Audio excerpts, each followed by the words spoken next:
Okay, here's the first look at it's over here. Back there I can already see remnants of one house. In a book, the history in San Gabriel, it says these houses were put back here, built back here by settlers back anywhere from 1851 to 1871. The population was growing back here, but then in 1936, I believe it was, a huge flood came by, devastated the entire range. Here's another foundation for an old house. Looks like this is like a cellar or something. The house set on top. They're everywhere back here.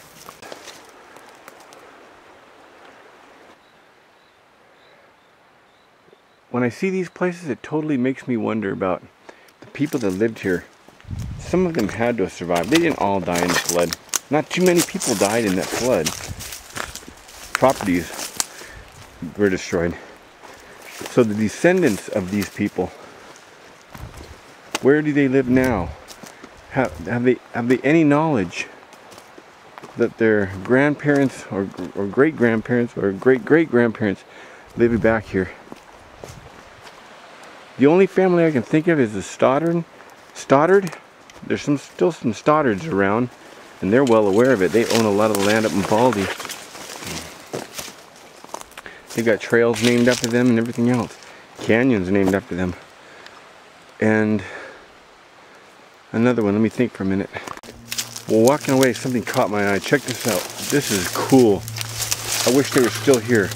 A lot of times people put decorative things on their mantles and fireplaces. Look at this. I can tell you what was there. I don't know if you guys can tell what that is, but it's obvious to me. It was an abalone shell. See that? Those are the breathing holes. It's an abalone shell on either side of the fireplace. Well, walking along here, I just remember the name of that trail. The Chapman Trail. The Chapman family and the Chapman Ranch. The Chapmans were a founding family of the Baldy Range.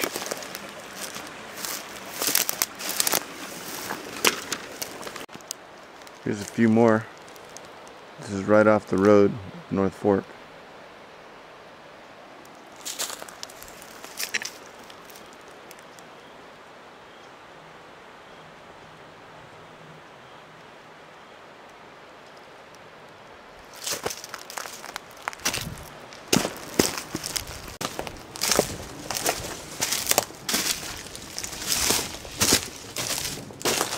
Once someone's room.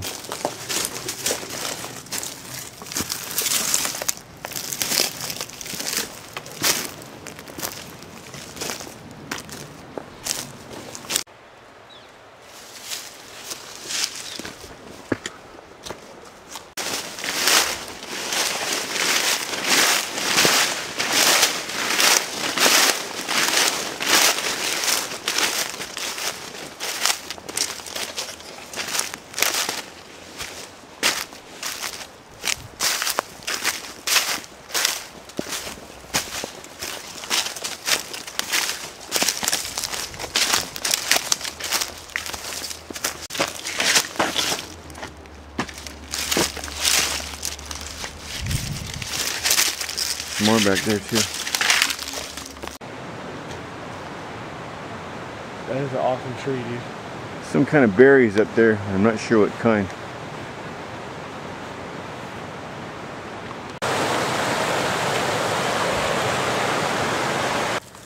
This one had a big fireplace.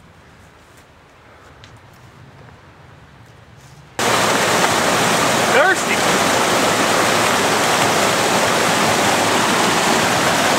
Can't get any fresher water than that.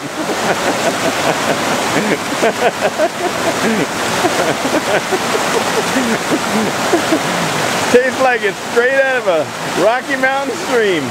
Oh, it's so good.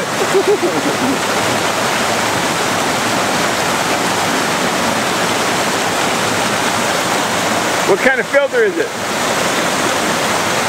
The Frontier Pro, the 50-gallon one. It works good for little times out like this. So not bad at all.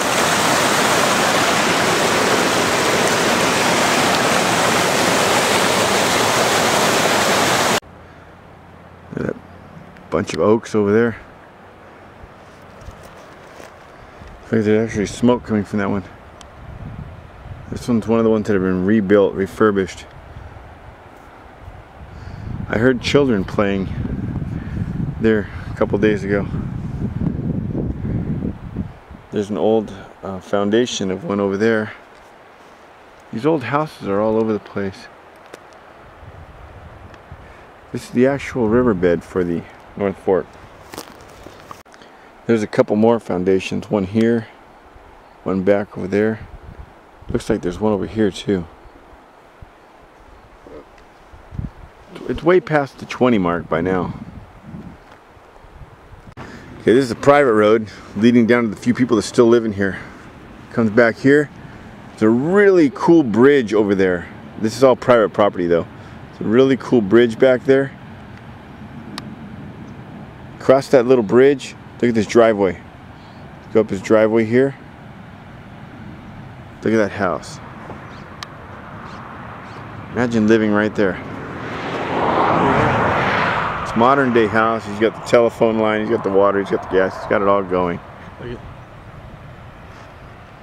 But then if you come down here further, there's another bridge here that's been broken out. The road continues back here. Now these houses were washed out in the flood, but since then new houses have been rebuilt. I'll show you these. Look at this one, it's got a little stone walkway. Nice grassy yard. You can see where the old house stood and where the new one is. They've got a kid's swing down there. Wouldn't this be a great place to bring up your kids?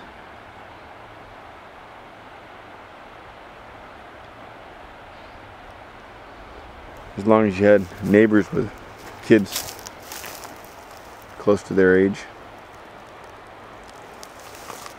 There's another second stream that comes down from the west and drops into the North Fork here. From across the road, and you can actually see the spring up top where it comes from, where it begins. Be a nice place to go up there and spend the night.